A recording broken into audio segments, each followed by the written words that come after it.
ఏం మాట్లాడుతున్నావు నువ్వు? మాట్లాడితే నడుతుందా? ఇవాళ మేము అంటున్నాం, చిన్నలే ఎక్కడో అమ్ముకొనిపోయా, ఎవడో బిల్లర్ కట్టే ఇవాళ మామూలు 5,000 రూపాయలకు 10,000 రూపాయలకు ఎవ్రీ మంత్ ఈఎంఐ కట్టుకుంటున్నాను, నువ్వు కూల్ చేస్తా అంటున్నావు. ఏం నీ జాగిరా? లెక్క తీ, అందరికి లెక్క తీసి కంపెన్సేషన్ కట్టు ఇవ్వు. నేను మన మూసినది పక్షాల ముందు మొట్టమొదటి చేయాల్సిన పని, నువ్వేదో 15,000 ఇళ్ళు 20,000 ఇళ్ళు ఉన్నాయని చెప్పినావు. వాళ్ళకు పూర్తి స్థాయిలో ఇల్లు ఇచ్చిన తర్వాతనే రిప్లేస్మెంట్ చేయాలి, లేకపోతే మొత్తం కూల్ చేస్తాం. ప్రభుత్వం దగ్గర పోలీసు ఉండొచ్చు, ప్రభుత్వం దగ్గర దౌర్జన్యం ఉండొచ్చు, కానీ ప్రజలు తలుచుకుంటే నువ్వు చిన్నవాడు అనే విషయం మర్చిపోకు.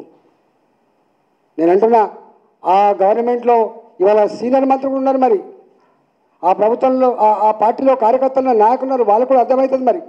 మరి ఇవంతా జరుగుతుంటే రేవంత్ రెడ్డి గారే మొత్తం ఏదో చేస్తున్నానని చెప్పి అనుకుంటే, ధర్మాన్ని మోసేది ఆయన్నే అని అనుకుంటే మరి మీకు కర్మ, దానికి ఎవరేం చేయలేం.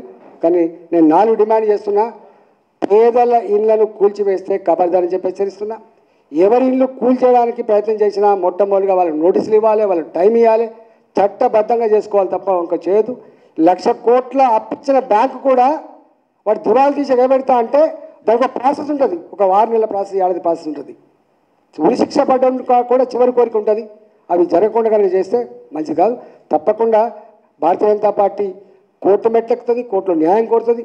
భారతీయ జనతా పార్టీ ప్రజల పక్షాన ఉండి ఉద్యమాలు చేస్తుంది, ప్రజలకు నాయకత్వం వహిస్తుందని చెప్పి హెచ్చరిస్తా ఉన్నా. తెలంగాణ ప్రజలకు